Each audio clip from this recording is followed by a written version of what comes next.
Welcome back in the Feed Your Brain podcast. Today we have another English interview again after we had Steve Babcock from VaynerMedia a couple of months ago. So it's going to happen again in English. Very happy to have another special guest today in the podcast. And today we will cover a topic which is all around time management, productivity, goal planning, efficiency in life. So lots of interesting topics that I know that my listeners are very interested in. So we got a special expert all the way from the other side of the world. Lives in Seoul in South Korea. As far as I know, is an Englishman. So to give the name, Pullein has written 3 books on productivity and time management, coaches companies, individuals around topics that regard time management and the other ones that I mentioned, trained university graduates, and as what you can see from his website, he can show references from Hyundai, also Bayer, which is a German company, Kia Motors, Jaguar, and much more. And his YouTube channel has almost 15,000 subscribers, so that's very interesting also to see that he's going all in the digital area. And I'm happy to have you here, Carl. So happy that we got together, and welcome in the Feed Your Brain podcast. Well, thank you, and thank you for that introduction. Of course. I mean, it's a super interesting topic. We talked already in the pre-talk about it, that productivity is big in Germany, and since we're doing it in English, maybe we can even reach more, and you follow us, of course. So I think it's super interesting to have you on board and see how we can deep dive into all those productivity topics. Generally, you are in South Korea, right? I mean, that's also interesting for my listeners. Yes, I've been in South Korea now for 16 years, I think. Oh, wow.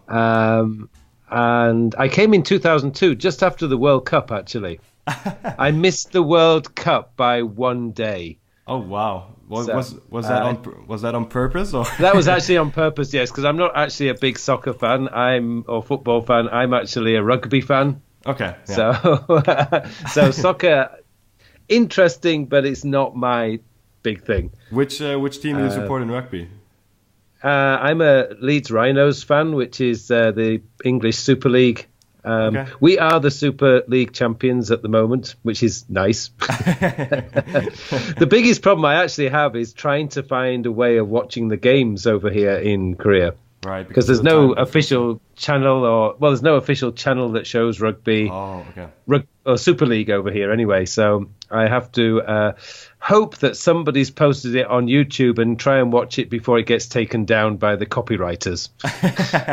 So being quick is probably the most important thing here.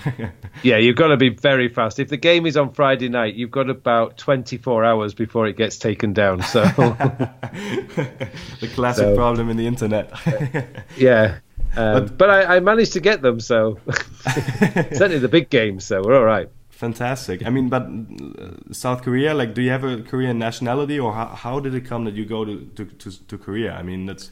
Well, actually, my background was in law, and my background when I was in my 20s, I actually started off in the hotel trade, and that is a fantastic industry for like real education, as I call it, because you're actually learning about standards and customer service. I mean, there's so much you learn in that industry. But it's not, I wouldn't say, well, when I was there, it wasn't really a career. Okay. It was good for your 20s when you have lots of energy and you don't mind not sleeping for several days. But as a long-term career, it wasn't for me. And eventually I drifted into law and went to university, did all the stuff that you have to do at university. And then I went to work in the office. After about a year, 18 months, I went, oh dear, this was a mistake. But, you know, when you've invested so much of your, money and time into studying a particular subject, it's very hard to admit you've made such a big mistake. So my excuse at the time was, I need some time out. What can I do? Got it. And I thought, I can teach English in Asia. So I looked at Japan, very expensive living cost in Japan. Right. China didn't pay very well then. It's changed now. And Korea seemed to be fantastic. Draft beer is sold at 500 centiliters, whatever, centiliters. Right. In the UK, it's 440. And it was only £1 a pint, which were probably about €1.20. Right. Oh, wow.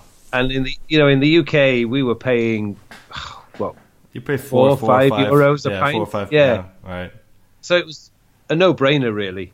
Just quick decision. Quick decision. So I came over here, and my excuse was I needed some time out. But then I discovered that I actually loved teaching. Mm-hmm. It never occurred to me before I came to Korea. But once I found that in the classroom, in the lecture theatre, helping people with their English as it was then, I loved it. And after 2 years, I thought, this is it. I'm not going back. Oh, wow. And eventually I met my wife, and now I have I have what they call it, the green card. Right. I have permanent residency over here because my wife is Korean. Oh, cool. And so 16 years, and never regretted it. Can you speak a little Korean, or it's too difficult? I have what they call survival Korean. Korean. I'm good in restaurants, bars, taxis, shopping, that sort of thing. But once the conversation goes beyond 10 minutes, I'm in trouble. Okay, but it's it's possible at least to have a first step into the language, right? Because sometimes we think of Asian languages that it's important, it's not even possible to learn them. Same with Russian languages, also German. But since you are somehow into it a little more, then it's good to hear your voice then.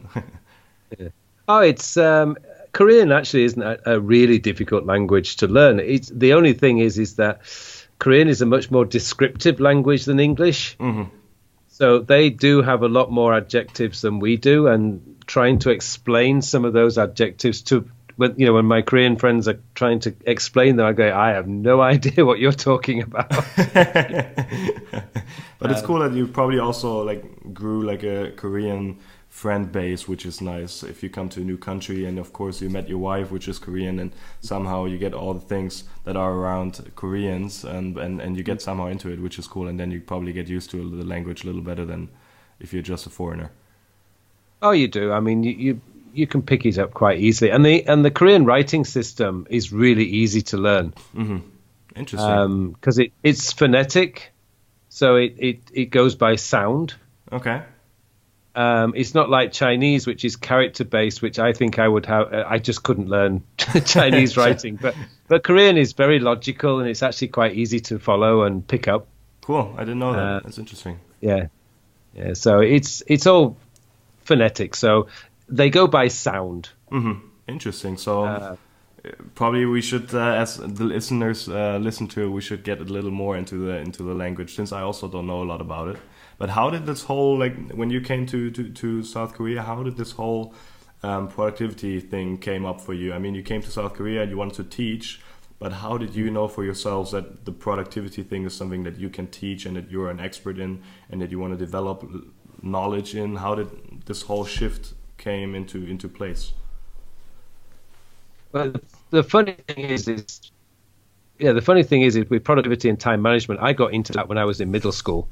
I wasn't very good with exams, but I was brilliant at making exam revision timetables. Mm-hmm. Because this was before computers when I was at middle school, so I would get my piece of paper and I'd draw the lines and I'd make a timetable for revision, preparing for the exams. I wasn't very good at following it, but I loved the process of planning it.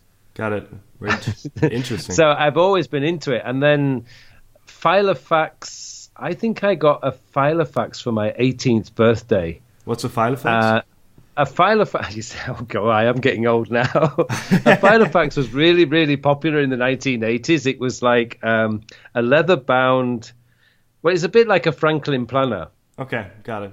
But not quite as good. So it had a diary, it had a year planner, and it had an address book and a place to put your notes. Oh, okay. And I loved that. Okay, I know what you mean. Okay, and then the Franklin planner, then I got introduced to Franklin planner in the early 1990s, about 93. Fell in love with it, got sent on the course, and I used that right up till 1999. Mm-hmm. 2009. In 2009, I read Getting Things Done by David Allen. Right. And that was perfect timing because we were moving into the digital world. We didn't get the iPhone in Korea until 2009. So it was perfect timing to read that book, because that book is not about, you know, an app or about like a Franklin planner is a planner, a paper-based planner. This was just a framework, a system, if you like. And you could create your own, whether you did it on paper or digital, it didn't matter. And so productivity and time management has been a fascination of mine since I was a teenager. And in the last 3 or 4 years, I probably I suppose you call it alt GTD, an alternative GTD, if you like. Oh, okay. Yeah. So because I think the problem I've always had with GTD is it's all about doing tasks, and each task is equal, but life isn't quite as simple as that. Right. It's very easy to do like 30, 40 tasks in a day and say, I've had a productive day, but what have you actually done? Right. You know, that was the question I was always asking myself. And I realized I wasn't really getting into the goals, focusing in on my goals and what was important. And so I kind of created my own system, but underneath everything, it's GTD. Right, but that's interesting, I think, because like the whole background is that you somehow document what you have learned over the years in the whole productivity area, and that you somehow found your own Pullein system that works for you, but you also think, or you also believe that it works for other people, and that's the reason why you distribute it through online content, through courses, through personal talks like we do it now. I think that's interesting that you also made your journey yourself, and you're not just positioning yourself as an expert, but you also actually made the route through the whole productivity area, right? Yeah, I've made the mistakes. Right. and learned from them as well. But I learned that the thing is that everybody is different. I mean, that's the key here. And the Franklin Planner, and I still have my Franklin Planner. I don't use it anymore. I don't write in it anymore, but I will never let it go, because it's like my legacy. It's like my journey. But it's, you know, the whole process of going from a simple revision timetable in the 1980s right through to where I am today, using pretty much a complete digital system. It's super interesting. I mean, the only thing I use on paper now is my journal. I did try journaling for a year in Evernote, but there's something not quite there when you have a digital journal that I don't know. There's a connection missing. Right. And, you know, having that, just writing your thoughts, writing what you've done today, what did you achieve today, things like that. I find it's much nicer writing. Yeah, same here. I have typing. The same thing. I also use, like, I tried documenting everything in Evernote or in different tools, but then I realized that writing it down on a normal paper can help me just summarize my thoughts at the end of the day instead of writing it digital. But everything else is also digital for me and also for a lot of listeners, what I know. But that's interesting to see how we can just deep dive on the topics there. I think on the whole digital area, since it's also big in German companies right now. How can they digitalize their processes, and how can they become like a leader in digitalization? What do you think, like, since you also made the step back then, what's the first step to actually become productive? And you talked about goals just a minute earlier, like that you clarified your goals somehow. What's the first step in someone's mind to become productive and to bring things on paper or in digital tools? What's the first thing that you would recommend? You know, the first thing that I think the first thing that people need to get into, that, and it's really about developing the habit, is collect everything into one place. Okay. Now, I say one place, but what I mean by that is I have everything collected. Like to-dos, I'll just collect into the app that I use, which is Todoist. Okay. Yeah. If it's a note, okay, I open up Evernote and I just type in. Right. The key is just getting into that habit of collecting. Don't trust your head, because that's one of the biggest reasons why people, well, they feel they're not productive simply because they're not collecting everything. They're not, they don't collect them. Somebody says, "Oh, can you send me that file?" Yeah, I'll send you that file later today. I won't forget, but they do. Right. And then everything becomes a mad rush at the end of the day, and they feel stressed and overwhelmed by everything that they have to do. But if you just have a pen and piece of paper is enough. Just get into that habit of collecting everything. Right. You can delete it later if you remembered it, but just the habit of collecting. Once you've done that, you've got a real solid foundation to move into like organizing where it all goes, basically. But if you're not collecting, it's a waste. You're going to waste your time. And also prioritizing already, or do you just like collect it first? You do that in organizing. When you organize everything later, when you've got a bit more time and the phone isn't ringing and your colleagues are not saying, can you do this? Can you do what? And you're not stuck in a meeting. Just 10 minutes at the end of the day. If you did it every day, that's all you would need to organize and prioritize the next day. Interesting. I mean, you have I think in my eyes, you have a very interesting video about the golden 10-minute rule. I mean, I also, maybe we can also deep dive on that a little later. I think that's super interesting, the approach there, since you just mentioned it a little. But in my terms, like also, like you have your to-do list, then you have your goals. You want to achieve something in the whole year. How do you set up goals? Like, do you also go into Evernote and just write down what you want to do this year, or do you have a whiteboard where you cover things, or what's your approach there? Well, for me, I usually start in October, and I just create one note in Evernote, just a blank note, and really it's about what do I want to achieve next year? What would I like to change about myself next year? These are the 3 or 4 questions that I would start with.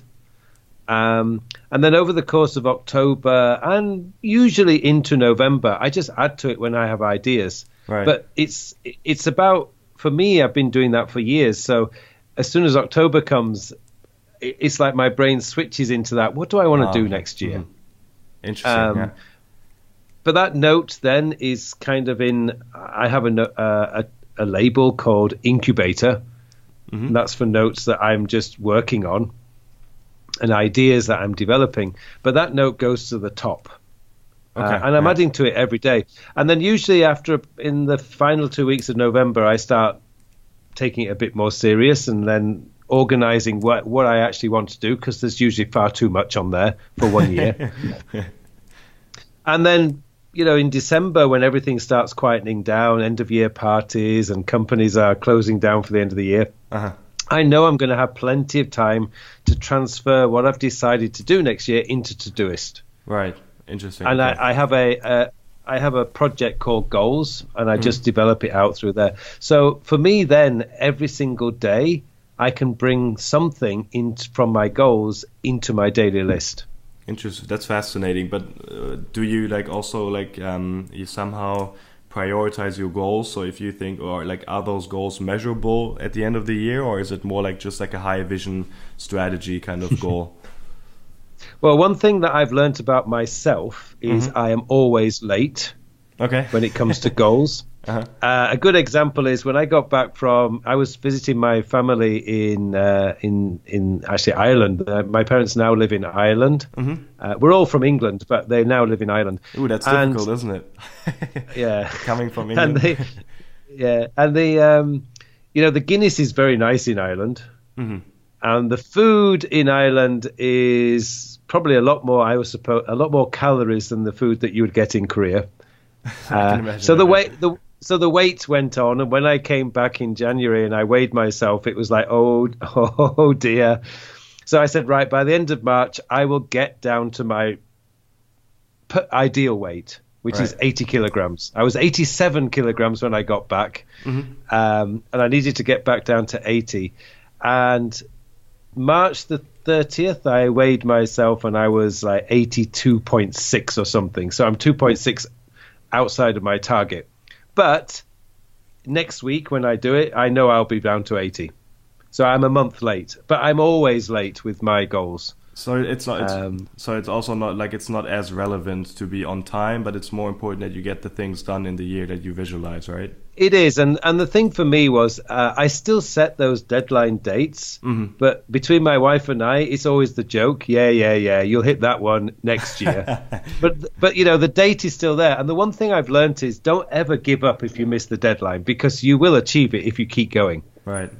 So it's to me, as I said, I learned that at school. Just don't give up because you missed the deadline. Just keep going. You will, it will happen. And at the end of the day, it will always make you happy, right? No matter if it's like a day later or not.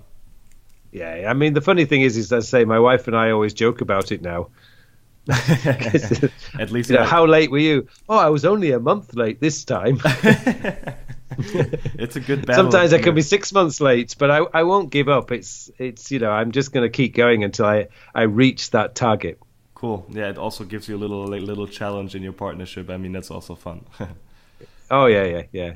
So, but that's the thing with goals is you need to establish what they are. But for me, it's more about like the vision that I have. Everything seems to come back to that. So I don't know if you saw it, but Tony Robbins did I don't know if it's Unleash the Power conference in New York last year. Okay. And there was like 10,000 people in there. And I saw him on stage and doing his stuff. And Tony Robbins is Tony Robbins. I mean, highly energetic and very loud. Right. Not my style, but I saw that 10,000 people, and I thought, yeah, that is exactly what I want to be doing. So teaching in front of lots of people in topic. Yeah. And that's been a goal of mine for a long, long time now. It's not just because this was the first time I'd actually seen it. That wasn't like a music concert or something. It was one guy teaching 10,000 people at one time. And I saved the picture from the video. Oh, wow. Okay, and it's there to remind me, that is what I want to be doing. Fantastic. So all my goals are focused towards achieving that goal. But I know that I've got many, many, many steps to go through before I get there. So this is I say in 10 years' time, but with my track record, it probably means 15. Already considering the time delay. Yeah. But the goal is in 10 years' time. So 2028, that's what I want to be doing. Super. I mean, that's super inspiring. I mean, hopefully we will soon see you then in Germany as well, and maybe this can be like a little throwback. Carl, you still remind having the interview. Do you remember 10 years ago? You said. That'd be cool. Now we have it all recorded. Yeah, but it's that's where the ultimate goal is for me, and I will keep going and keep going and keep going. And I mean, for me, it's about refining that system. Right. But each year, the goals have to take me closer towards that vision, if you like. Right. Super. That's interesting. What's that? Sorry, I just say so. Really, the key with goal planning is you need that vision first. Okay, and then everything comes down from the vision, and you separate goals, and that's how you also develop you prioritize your to-dos, probably, right? It is, and if I don't know if you've read the book 7 Habits of Highly Effective People, but I'm just reading it now. Yeah. Yeah. Well, in there, I've forgotten the author's name now. Go ahead. Stephen Covey, anyway, right? Stephen Covey, yeah. He said, I think in the chapter there about goal planning, begin with the end in mind. Mm-hmm. Interesting. And that has always struck with me. I mean, I read that book years ago, probably in the 1990s, and that one quote, begin with the end in mind. And then reverse engineer, right? Yeah, it's reverse engineered down to where you are today, so you kind of have a roadmap. Right. I mean, that's also like, how do you then, like, do you visualize your big vision every day? Is it something that you take a look at every day then to also think about it in more detail, or do you have it somewhere hanging? Or no, I mean, the image is just actually in my goals notes section. Okay. Yeah. And I usually I review my goals every week, because then I can set out what tasks I'm going to do each day. I don't do it every day because it becomes a little bit, well, you stop paying attention if you do it every day. Right. It doesn't quite have the same power but once a week for me on a Sunday, I do a weekly review. And that's when I will allocate different goal tasks to each day so that I'm doing at least one goal task every day. And then how do you set up your calendar then? Is there like a little, an approach when you when you look at your goals on Sunday?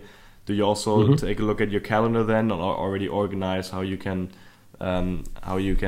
develop your productivity during the upcoming week, or how do you combine that? Well, I look at my calendar to see what appointments I've got set up, because Tuesday this week, for example, it was pretty much back-to-back teaching. Okay. So there wasn't much time to do. So one of my goals at the moment, and it still relates to the vision, because to be able to stand up in front of 10,000 people and do a 2-day conference or workshop, you have to be incredibly energetic. So fitness is a very big part of my goal planning, because if I just let myself go over the next 10 years, I'm not going to have the ability to stand up for 2 days and do that kind of conference. Right. So I have to maintain my fitness. But I looked at my calendar on Thursday and thought, right, there's no chance I can do a session in the gym. There's no chance I can go out running. There's just no time. So I just scheduled what I call my 5x5, which is 5 sets of press-ups and 5 planks. Oh, interesting. Yeah. It takes about 10 to 15 minutes, depends how much rest I have in between. But it takes between 5 and 10 to 15 minutes, and I have no excuse. If I can't find 10 to 15 minutes in the day just to do some planks and press-ups, right, or push-ups, whatever you call them, then there's a problem in my system. And you also organize the fitness into your calendar already, or so is it like an appointment? Yeah, I do. But I do that on a Sunday, and it's based on my schedule. So I knew we were recording this podcast today, so I did the gym work at lunchtime today. Okay, so you somehow move it around and see how it works then. Yeah. Because normally at this time of the day, I would be exercising. Okay, sorry that I covered you. No. Because when I did my weekly review on Sunday, I saw that we had this scheduled, this interview scheduled. So all I did was I just shifted the exercise. The exercise is very flexible. So right, that's true. I mean, but do you think since we're talking about the calendar now, do you think the calendar is somehow the first step to getting organized in someone's head, or you'd already talked about the collect stuff and don't just get loosened off of your to-dos. So collect your to-dos. And how important is the calendar then? Do you think you should combine? Well, for me, the calendar, anything on my calendar absolutely must be done today. Okay, yeah. And there would have to be a pretty big emergency for me not to do something that's on my calendar. Right. So my to-do list is what I call my optional list, if you like. So my to-do list actually helps me to focus on what I want to focus on today. So in between teaching, I have like blogs to write or videos to plan, courses to create, and so on and so forth. I can't be doing them 24 hours a day. So I kind of, on my to-do list, I have, I can see what needs doing next. But if something has like a deadline coming up in the next 10 days, then working on that's going to be on my calendar. And then you also sometimes are those like, imagine you have like an appointment. Okay, let's record a video on Tuesday. Do you have also then like a to-do in your Todoist app where it shows, okay, I need to prepare the video then, and then you combine those? So no, because I record my YouTube videos, for example, on a Saturday afternoon.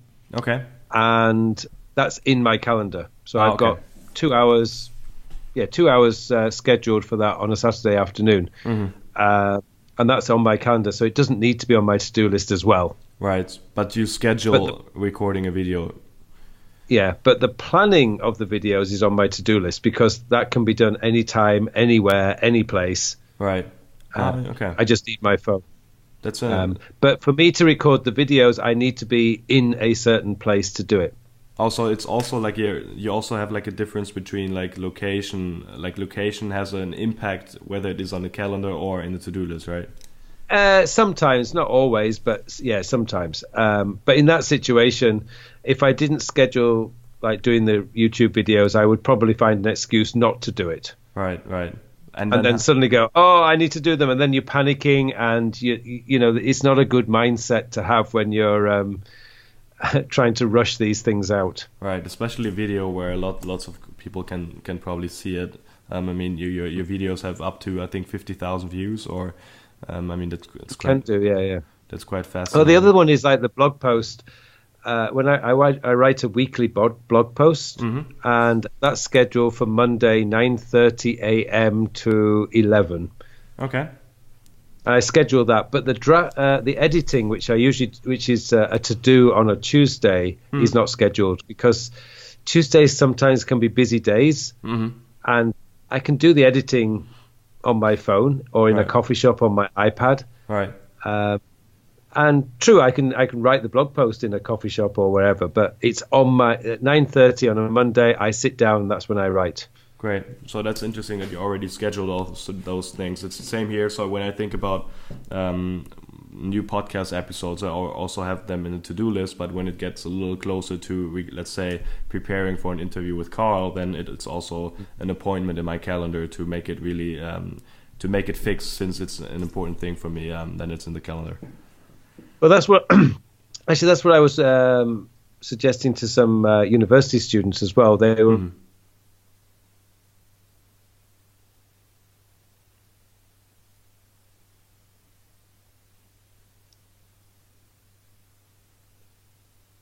have to make time to sit down and write that essay or prepare for that exam. So clearly, like, you were just gone for a couple of seconds, I think, because of the internet. But so clearly, setting up an appointment in regards to also in the student life to write like an appointment to write a letter, or what was your point just now? No, if the student has an assignment, say, to complete by Friday. Okay. Yeah. Then I always recommend on Monday, Tuesday, Wednesday, schedule time on your calendar to write that essay. Okay. Interesting. Yeah. Because if you have that rule, if it's on my calendar, it gets done. Right. It's going to get done. But if you leave it on a to-do list, we tend to think of to-do list a little bit more in a more relaxed way. Is probably the best way to put it. And you say, "Oh, I'm not in the mood." Right. But when I see something on my calendar, it sort of motivates me. Okay, this afternoon I'm going to write that essay. Right.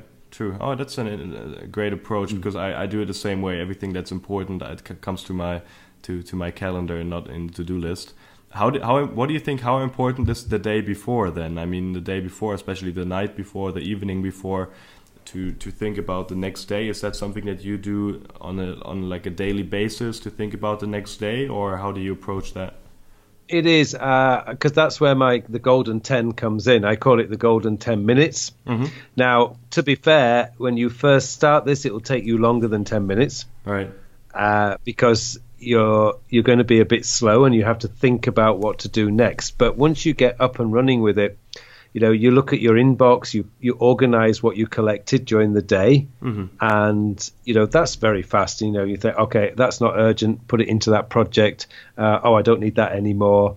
Oh yeah, I'll do that tomorrow. You can go through 20, 30 things that you collected. And by the way, 20 to 30 things is a lot more than most people do. I think on average we collect about 10 to 15 things a day. Right. And then once you've done that, then you can look at your projects list and say, right, what things do I want to get done tomorrow? What are the things that are really important tomorrow? And you can date them, flag them, whichever system you're using. It doesn't really matter, but make sure you've got. I always pick what I call my 2 objectives for the day.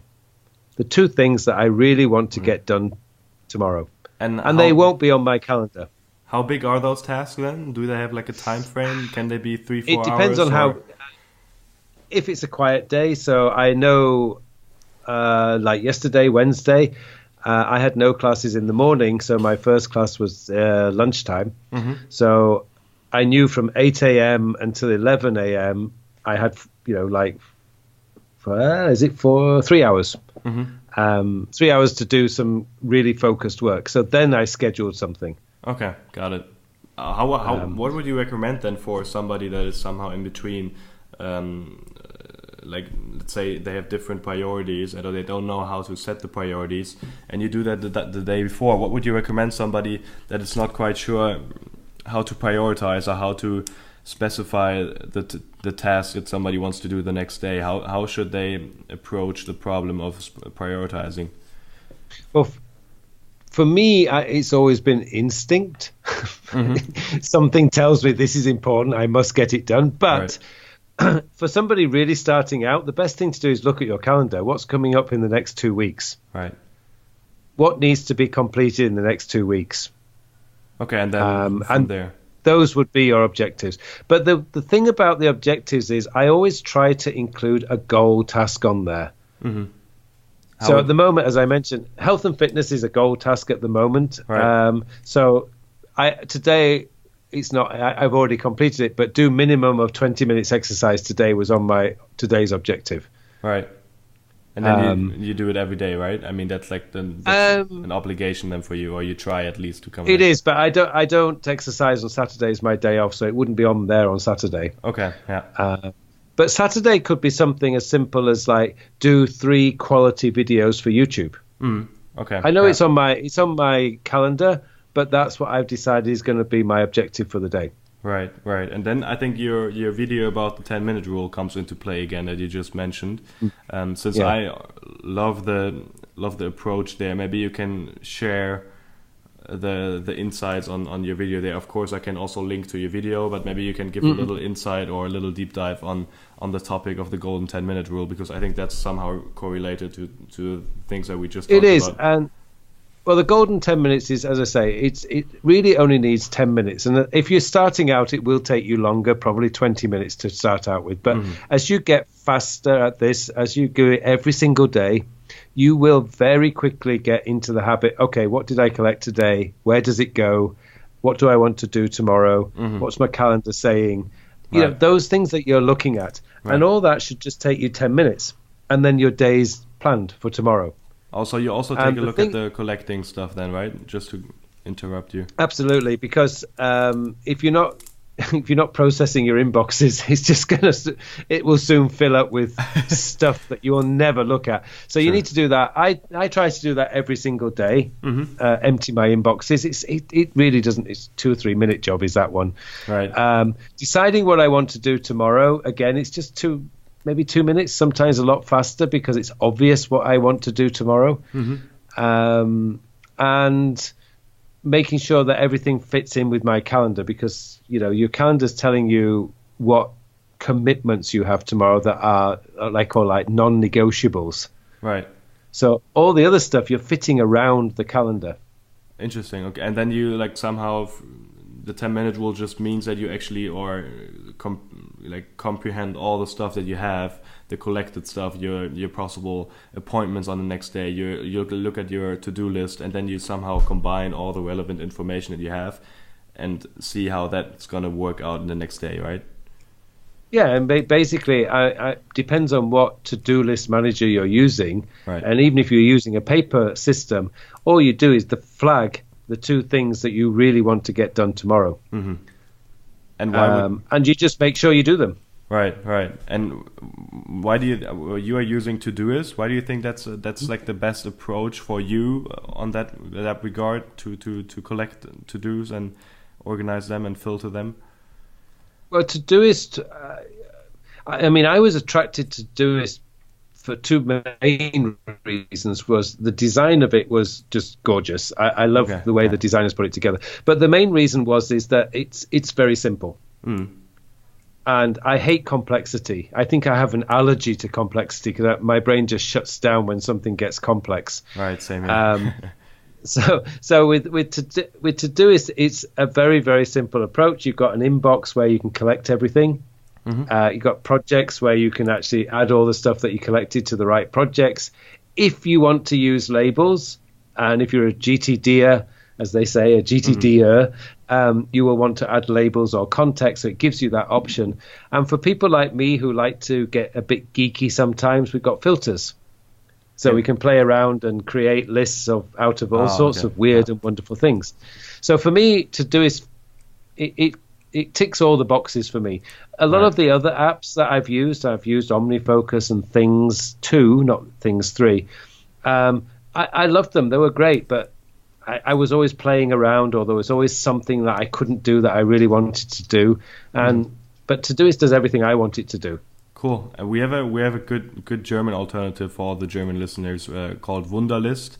I don't know if it's popular in South Korea. I'm not sure, but it was like an app from a German founder who's quite successful here, and he developed this app which completely like overcame all the possibilities that people saw in To-Dos, and he really made it simple but efficient, and it's somehow similar to Todoist, but they have somehow somehow the same goal with their app approach. Maybe that's also something that for the German listeners, but also for the international ones that want to check different stuff out. I mean, that's the thing with apps, is you find the one that you like the most. Right.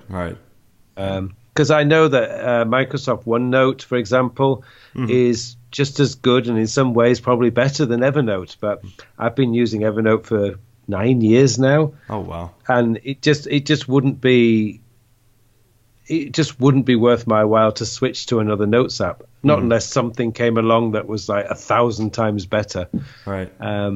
Evernote does what it does for me, and it does it very, very well, and it's incredibly stable. So I don't need to change. Especially this, I love the search function of Evernote. You can just search everything that you have, and will always find the thing that you're looking for. One thing that I think is quite interesting, also especially if I look at the market or the people that I'm surrounded by in Germany at least, is the whole thing email. Email is somehow getting not very popular at the moment, since of course the young generation is talking about tools and Slack and just different communication methods, and email is getting a little less popular. And we are thinking a lot about how to be more efficient with emails, and how to like overcome the problem that you have 50 emails in your inbox but you don't know how to get loose of them. And what do you think is like a good approach for email? Do you have different folders, or how do you approach email in a way that you somehow at least you don't forget people answering, but also you know that which things are important or not? Well, for me, email, I actually love email, not because of my age or anything. It's just that it's so easy to manage. Right. I mean, I don't use Slack. I use Twist, which is Doist's version of the same thing, and I do use that a lot as well. But for email, I just have essentially 3 folders, which is one I call Action Today. Okay. Which means what it says, Action Today. I have Archive, where everything else goes. Yeah. And I have Waiting For. And that's it. I don't need any other folders. So when an email comes in, if I have time to deal with it now, and I would probably say 70% of the emails I get, I can deal with straight away. So I do. I'm not going to let it hang around, because if you've got like 10 of those at the end of the day, now you're going to spend 15, 20 minutes just replying to emails that could have just taken you 2 minutes at the time. Right. So I'm just going to deal with it straight away. Elevators are great places, by the way, to reply to email. Elevate. When you're waiting for elevators. Okay. When you're waiting for an elevator, or you're waiting for a train or a bus, best places to actually reply to email. Oh, that's what you mean. Okay. Okay, got it. Yeah. Whenever you're waiting, just pull out the phone and just, I can reply to that, bang, gone. Right. I always think of email as like tennis. When they send an email to cool, you, your job is to get it back as fast as you can. Right. In a quick and efficient way. I mean, there's like the 2-minute rule. Everything that can be done in under 2 minutes, which is in most cases an email, just do it, right? Don't think about it. Just get it done, Don't even waste time saving it into Action Today. But emails that need thinking about, or emails that I need to get some more information on, go into my Action Today folder. Right. But I will get to it.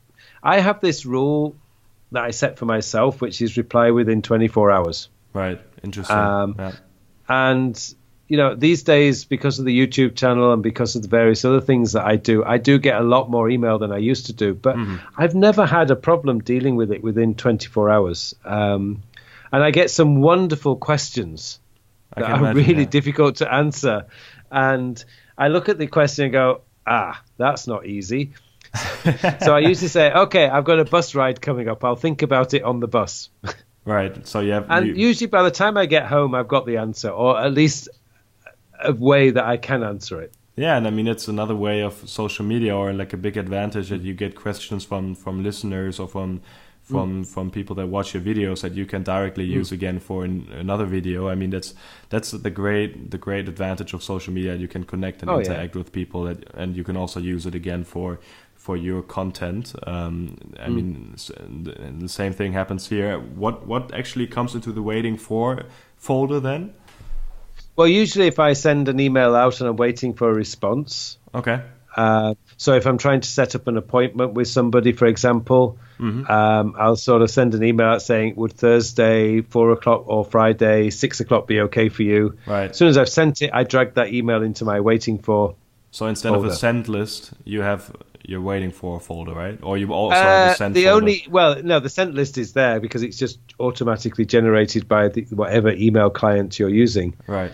But I just drag the email out of there and put it into my waiting for. Okay, cool. Yeah, that's an approach that I have not heard before, so I'll probably think about using that. That's cool. But to be fair, the waiting for folder I will look at maybe once a day. Okay, yeah. Just to remind me if I'm waiting for something or something's gone what I call dormant and needs a bit of a push. It just keeps me on top of what I'm waiting for. Right. I mean, there's also like a cool tool called Boomerang, which Tim Ferriss somehow recommended in another podcast, I think. But I've not used it so far. But I think it's also a little more costly, so I think you have to pay for it. But it somehow reminds you of emails that you sent out that you need to get hang off, that you need to remind yourself that maybe there's something coming back again, especially regarding possible appointments or something. So maybe the one thing, in email though, the one thing that I find absolutely pointless is the function that some email clients have, which is, I suppose they call it snoozing. So you hit the snooze and the email will come back to you in 8 hours time. Right. The thing is, I just think that is the most ridiculous feature there is, simply because once you've seen it, you know it's going to come back. Right. So just deal with it now. And if you can't deal with it now, move it to your Action Today's folder and deal with it later. True, definitely. But hitting snooze is not the solution. Right, 100% the email agree. Still needs dealing with. So exactly. And the problem now is it's coming back. Right. And you have taken 5 seconds to look at it. Why just email back? Yeah, right? So to me, it's just easy. I mean, I use an application called Newton Mail. Okay. Yeah, and I love that application. And it allows me basically all I have to do is just hit the folder icon and click Action Today or Archive or Waiting for. It's just really simple. But, I mean, there's many email clients out there that are just as good. I mean, actually, Apple Mail these days on an iOS device is very good. Right. And I love Gmail's Google. Very good. Yeah, I love Google. Yeah. And I'm a big fan of Google and their systematic approach to emails. But the only thing I have with Google is on the browser. If I'm dealing with email from my desktop, right. I just think the user interface is ugly. Yeah. I know there's a refresh coming. Because I've seen the blog post. There's a refresh coming. It's about time. Right. Because the calendar, when they updated their calendar, wow, that was fantastic. Yeah, loving it. Yeah, I mean, especially as you can integrate different calendars and different emails, and it's amazing. So if they do the same or something similar with the email, then that's going to be a big player. Right. Yeah, I'm excited for that one. I also saw that coming with Google. Let's just see how that's going to look like. I'm interested in that also. I think, especially since I'm still a student, and of course that's relevant for every other person as well. But I think students have somehow a big problem with procrastination. And I think everybody has experienced it so far, and it's not really time relevant or age relevant. I think procrastination is something that everybody that's important for everybody. How do you, or is there an easy hack for you to limit procrastination, whether it is social media or the whole distraction topic? Is there one hack that you would recommend for students or any age person in any age that's relevant and important?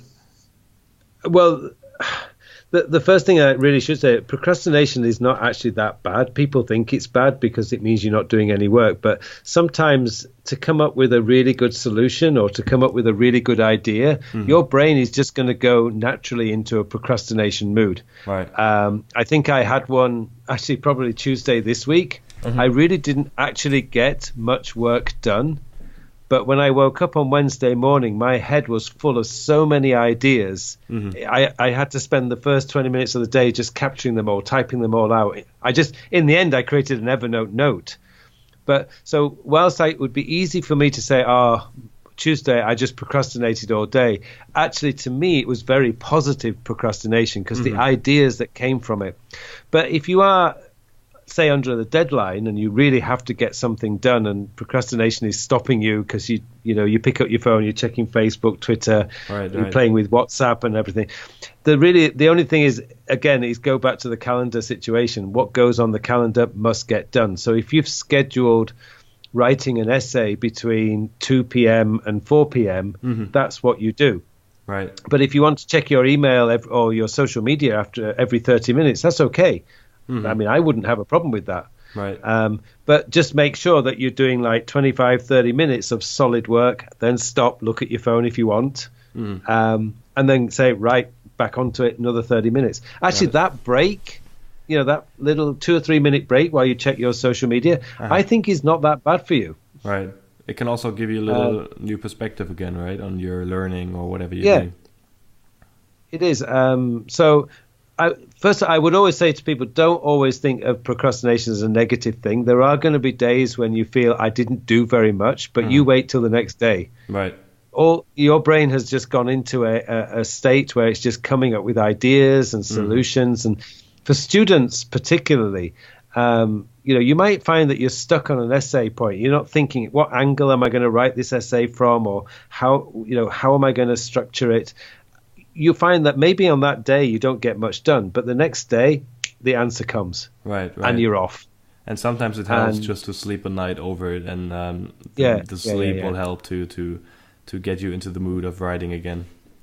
Yeah, so I don't actually worry about procrastination as such. If it's one day, it's fine. If it was a whole week, I think I might be worried. But usually when it does happen, it's generally one day. Yeah, I can accept that. It sounds so philosophical, but there are ups and downs in your life, and it's probably the same thing happens to procrastination. And I think that's a very, very good hack. I think. Thanks for sharing that. I think that's something. Well, you can learn it from exercise as well. If you went out to the gym or went out for a long run today, there's a good chance you're not going to be able to do that tomorrow as well. Right. True. Right. Yeah. Because your body's recovering, and it's the brain sometimes when you're putting it under pressure, sometimes just goes into this mode where it says, I'm not in the mood. But actually underneath, it's actually developing the solutions for you. So I wouldn't worry about it. Right. Something that I want to cover that's also super interesting in my eyes, since you have gone a quite fast and interesting route here, is that you started a YouTube channel to somehow document your way or your route in procrastination, not in procrastination, in productivity, time management, and all the different topics. And I just talked to somebody that's also vlogging every single day of his life at the moment. So he has a cameraman that's just following him, like Gary Vaynerchuk. It's somehow this similar approach. But for you, how has the whole YouTube thing helped you to position yourself? Because I think I have a lot of people in my community who also have a little expertise in different areas, but they're not sure yet if they want to start a podcast or if they want to start a YouTube channel.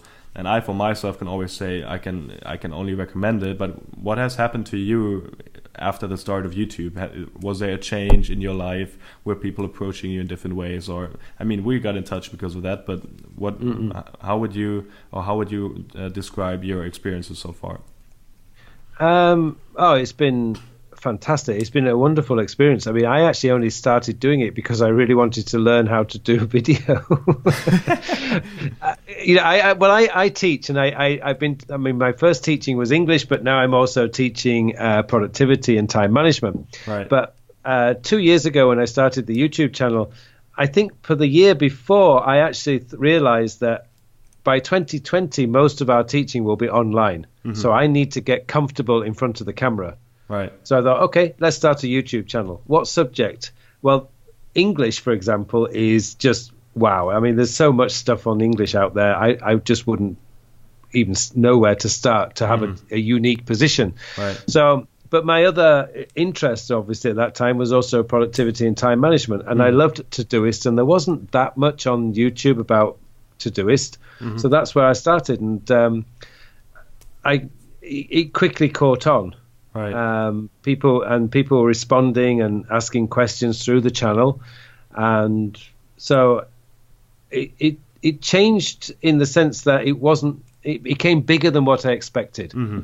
Yeah, I mean, now you have a big fan base, and it's just like and that's led off into like the podcast that I do, and it's also led up. I mean, I was writing the blogs anyway at that stage because I just love writing. Right.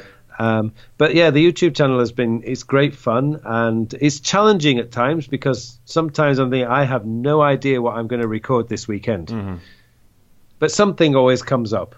Right. There, I think you and also the followers help you to find new ideas, and they do because I get the questions every day. Yeah, and you can say, "Aha! I can show that in the next video." So yeah, it does come up.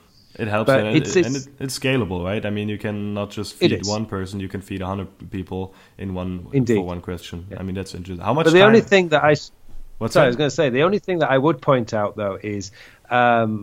Often I get a lot of people asking me, oh, how do you start a YouTube channel, blah, blah, blah, and how do you do this, this, and this? And I said, what I've learned is when I've helped these people and said, well, this is what you need to do and do this, and I watch them, not every day, but, once, twice a month, I'll have a look and see what they're doing. And I would say pretty much all of them quit after about 5 months. Oh, wow. Okay. So the one thing I realized was if you're focusing on the numbers, if you're focusing on your subscriber base, you will quit. Right. Because it's slow and it's hard, and you think this isn't worth it.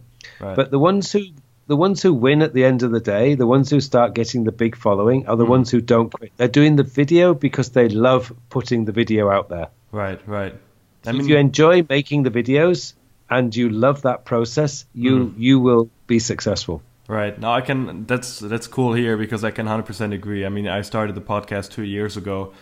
Now got 70 episodes in German and now 2 in English, and I've just realized that not just people are coming up and say, "Oh, cool, you have a podcast," and you start about talking about podcasting and different methods and how you can approach it, but also lots of stuff has happened because I have the podcast. I'm speaking now at a conference next week, or I'm doing this, I'm doing that, and there's business models coming up with it.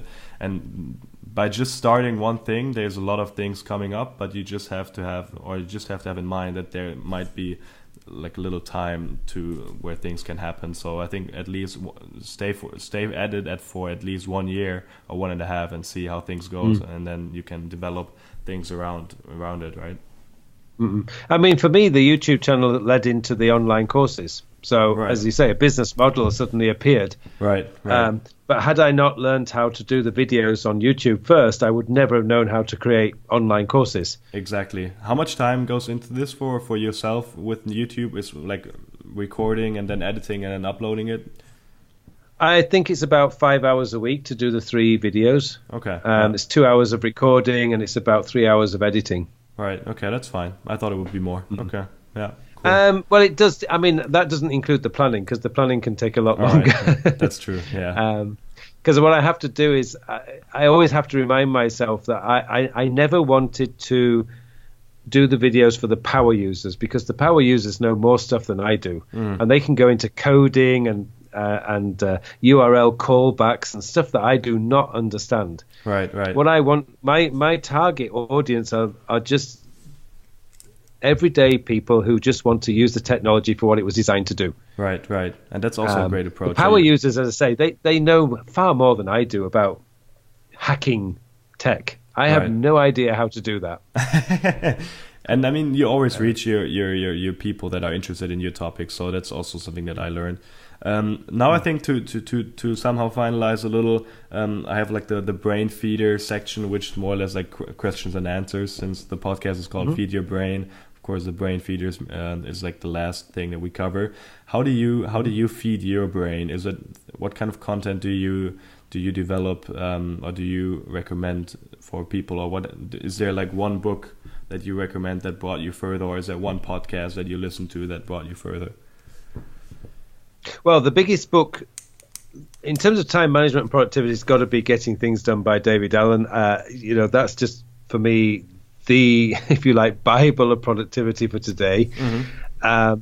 But there are other books that I've read, like The Richest Man in Babylon, which is just a brilliant book. Napoleon Hill's Think and Grow Rich. Those are kind of like anyone starting out. And I think all university students should be forced to read those books, because they can set you up for an amazing life, just the principles that they teach. Right. But for feeding my own brain, one trick that I started in January this year, and it was put on my goals list, and I would recommend it to everybody, is at the end of the day, when you've done all your work and you're finished, for me, that's usually 10:30 p.m. So 10:30 p.m. to 11 p.m. is my study time. And I don't choose a specific subject. Like, I don't say I'm going to study English, or I'm going to study German, or I'm going to study Korean. It's whatever I'm in the mood for. It could be a TED Talk. It could be quite on YouTube. I think there's a YouTube channel called Laws of Attraction. Okay, yeah. Brilliant site, because whoever's created it is pulling together like the really amazing people of productivity, life success. Jim Rohn, who sadly passed away in 2009. Right. That guy was a genius, and his teaching style was brilliant, and we can still learn so much from those guys. Right. So in my journal on the right hand page, that's where I keep my notes, and I realize that it's filling up now with the knowledge in there. It's just unbelievable, and I do that every single night. Cool, amazing.